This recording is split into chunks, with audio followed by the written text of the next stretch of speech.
Os ciceis dos canteiros volverán soar na Carballeira de Parga este domingo 21 de xullo e é que o traballo vivo deste oficio tradicional é un dos principais reclamos da Feira da Cantería, Callos e Artesanía de Guitiriz, que celebra xa a súa 29ª edición.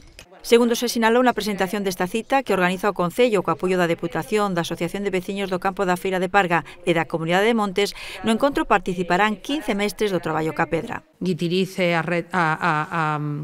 o Concello da Pedra e da Auga. Nos aquí a vinculación coa pedra dende sempre é moi importante, a tradición das canteiras e tamén das factorías que transformaban esa pedra, que neste momento, pois, como todo, está a sufrir unha época un pouco peor, pero bueno, sí que é verdade que as canteiras siguen traballando. A Deputación apoia esta feira cunha chega de preto de 7.000 euros a través do Plan Único, xa que citas como esta, que honran a nosa riqueza artesanal e gastronómica, contribúen, apuntouse, á dinamización económica e social das vilas e concellos da provincia.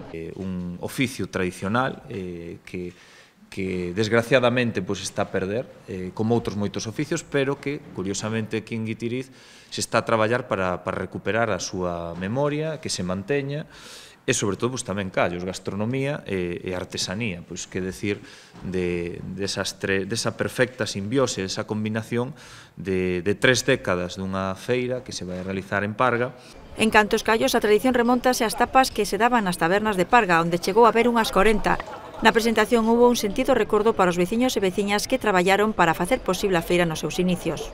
Aquelo sí que era un auténtico traballo, ir a recoller os callos nunha furgoneta, un matadeiro, ir a Buño a recoller as cazolas, comenzáronse facendo os callos nas casas, despois facíase no colexio, un ano cortáronselles os callos no colexio e chegaron pola mañá facendo callos a última hora para conseguir ter callos, e entonces un pouco recordar esas persoas, porque, hai persoas que xa non están.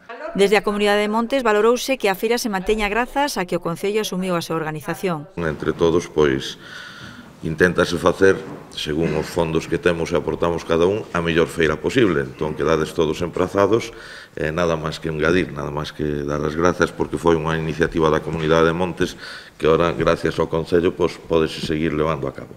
Segundo avanzou a alcaldesa, nesta edición retómanse os premios aos canteiros. Ademais, haberá outras actividades entre as que non podía faltar a música tradicional.